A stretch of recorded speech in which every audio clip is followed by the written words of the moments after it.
Seat है राजपुर विधानसभा की seat. फिलहाल इस सीट पर कांग्रेस का कब्जा है, लेकिन इस सीट का मिजाज क्या रहा है?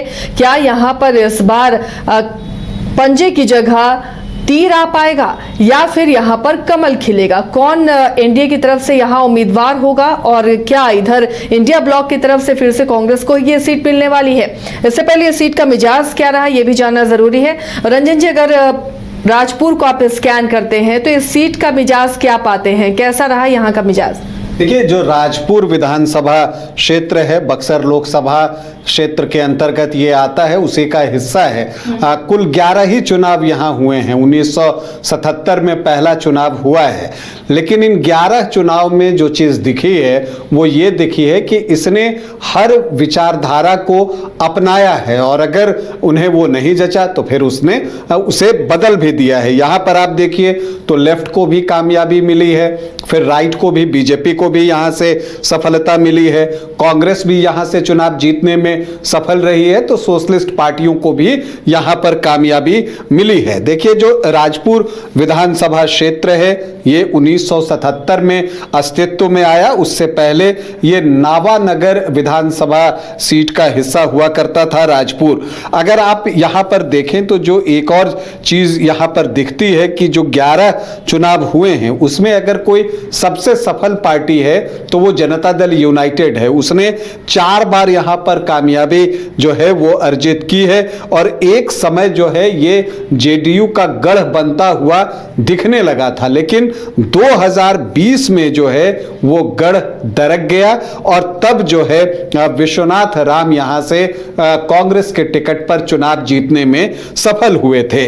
तो जेडीयू को 4 बार कामयाबी मिली है, कांग्रेस और बीजेपी यहाँ से 2-2 बार चुनाव जीतने में सफल रही है। तो बहुजन समाज पार्टी का इंपैक्ट यहाँ पर दिखता है, एक बार उसे भी सफलता मिली है। जनता पार्टी और सीपीआई भी एक बार चुनाव जीतने में सफल रहे हैं। तो देखिए, ये जो राजपुर है यहाँ पर आप एक ट्रायंगुलर फाइट मानकर चलिए। आमतौर पर यहाँ ट्रायंगुलर या मल्टी कॉर्नर फाइट ही देखने को मिलती है और वजह बहुत साफ है कि एक तो एनडीए हो जाता है, एक महागठबंधन हो जाता है और जो तीसरा कोण है वो बीएसपी, बहुजन समाज पार्टी, मायावती की पार्टी जो है वो यहाँ पर बना देती है। और पिछले चुनाव में भी बसपा को यहाँ पर लगभग 24% वोट मिले थे, मतलब 1/4 लोग जो है उन्हें यहाँ पर पसंद करते हुए दिखे थे। तो आप बसपा को यहाँ से आउटराइट रिजेक्ट नहीं कर सकते, उसका एक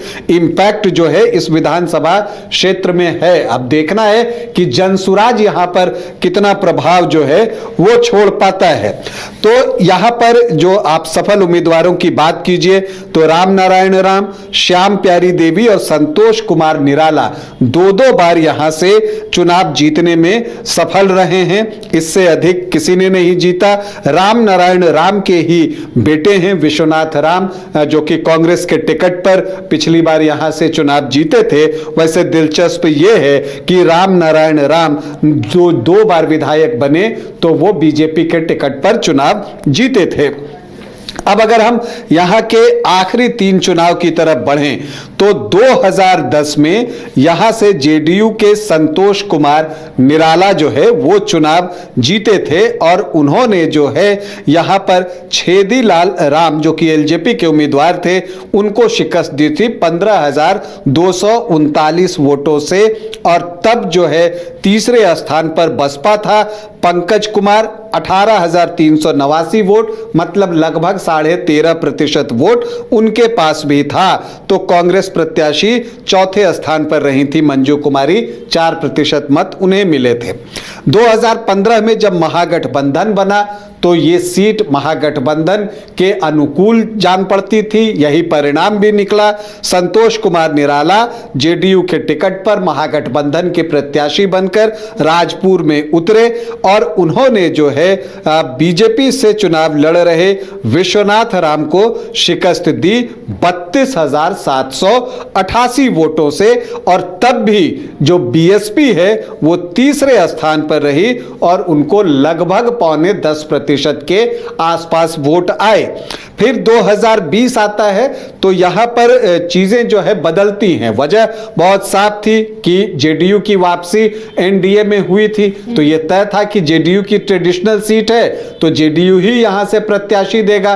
तो ऐसी परिस्थिति में 2015 में बीजेपी के टिकट से चुनाव लड़े विश्वनाथ राम ने पाला बदल लिया और वो कांग्रेस के टिकट पर चुनावी मैदान में उतर गए और इसका फायदा उनको मिला। दरअसल यहां पर बसपा का प्रदर्शन जो है वो बेहतरीन रहा, साथ ही एलजेपी ने भी अपना प्रत्याशी दिया, तो वोटों का बंटवारा हुआ और इसका लाभ विश्वनाथ राम को मिला। सिर्फ 36.8% वोट लाकर वो संतोष कुमार निराला को 21,204 वोटों से पराजित करने में सफल रहे। और बसपा को कितना वोट आया? 43,836। संजय राम तब जो है वो बसपा के प्रत्याशी थे, लेकिन अब संजय राम कांग्रेस में शामिल हो गए हैं और वो यहां से दावेदारी करते हुए दिख रहे हैं कांग्रेस के टिकट पर। तो अब ये एक दिलचस्प स्थिति बन रही है कि कांग्रेस से उम्मीदवार कौन, सिटिंग एमएलए विश्वनाथ राम या फिर संजय राम जो कि अब कांग्रेस में हैं। दावेदार कई हैं इस सीट पर, उन दावेदारों पर भी हम आएंगे कि किस खेमे से कौन यहां दावेदारी पेश कर रहा है, क्या कोई निर्दलीय भी मजबूती के साथ खड़ा है। लेकिन उससे पहले जान लेते हैं यहां की जनता का मिजाज क्या है, अपने मौजूदा विधायक से वो कितना खुश है या फिर इस बार परिवर्तन चाहिए।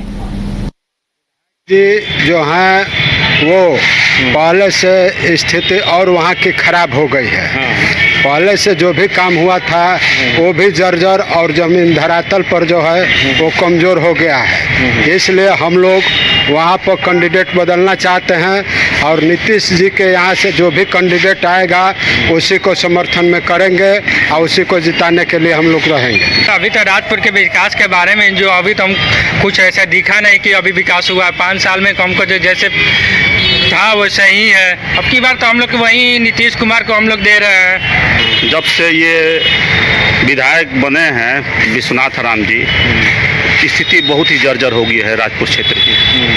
न रोड है, न पानी है, न स्वास्थ्य की व्यवस्था है, कहीं कुछ नहीं है। स्थिति बहुत ही खराब हो गई है। अब तो वो तो शीशा उठा के फार्चूनर पर चलने का काम करते हैं। तो अच्छे काम तो किए लेकिन अपने लिए किए हैं। विकास कुछ नहीं हुआ है। जो ये विधायक जो बना है अबरी बारी कुछ नहीं किया है।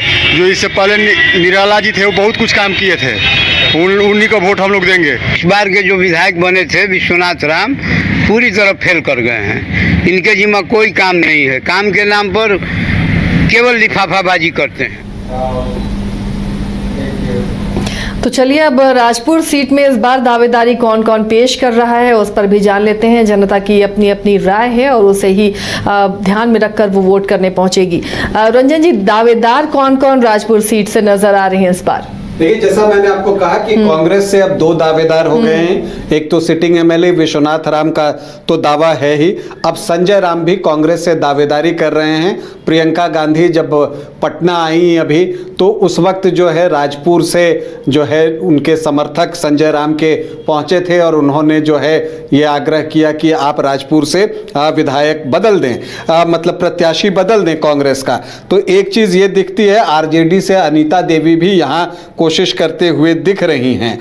जेडीयू से ये पहली सीट है राजपुर की आशिया जी, जहां की प्रत्याशी जेडीयू ने घोषित कर दिया। नीतीश कुमार जब सभा में गए थे और उद्घाटन कर रहे थे, शिलान्यास कर रहे थे, तो उस वक्त उन्होंने संतोष कुमार निराला को आगे करके कहा था कि ये अच्छे आदमी हैं, हमारे मंत्रिमंडल में पूर्व मंत्री रहे हैं, इनको इस बार चुनाव में जिताइएगा ना।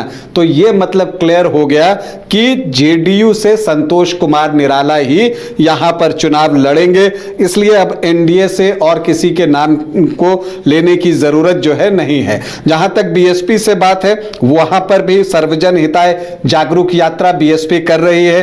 लालजी राम 2015 में लड़े थे, एक उनकी दावेदारी है, और जटाधारी राम पासवान है बीएसपी से, वो भी जो है राजपुर से दावेदारी करते हुए दिख रहे हैं।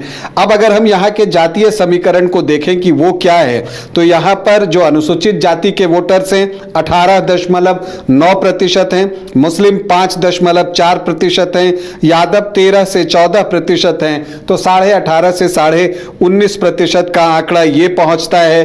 राजपूत 5 से 6%, भूमिहार 1 से 2% और ब्राह्मण 9.5 से 10%। तो राजपुर में सामान्य जाति के वोटर्स 16 से 18% हैं, कुशवाहा 8.5 से 9.5% और वैश्य 8 से 9%। तो जो एनडीए को जो जातियां परंपरागत रूप से वोट करती हैं वो आंकड़ा 36-37% के आसपास आता है। लेकिन अदर ओबीसी ईबीसी यहां बड़ी संख्या में हैं, 25-27% के आसपास, और जो एससी हैं वो लगभग 19% के आसपास हैं। तो ये 45% का चंक है, बहुत बड़ा चंक है। तो यहां पर हार जीत जो है वो अदर ओबीसी ईबीसी और एससी वोटर्स ही तय करने वाले हैं। वो जिनके पक्ष में जाएंगे जीत उसी की होगी। तो अब देखना है राजपुर में किसका राज, किसके सर सजेगा ताज। तो चलिए, ये भी बहुत दिलचस्प होगा कि राजपुर की जनता पर कौन राज करेगा, कौन उसके दिल का मालिक बनेगा जिसे जनता वोट करेगी। तो दिलचस्प यहाँ का भी मुकाबला, कौन किसका कैंडिडेट होगा, इस पर हमारी नजर बनी रहेगी। तो आज के लिए फिलहाल सिटी स्कैनर में इतना ही। अगले दिन फिर हाजिर होंगे किसी और विधानसभा सीट के साथ। तब तक के लिए दीजिए इजाजत।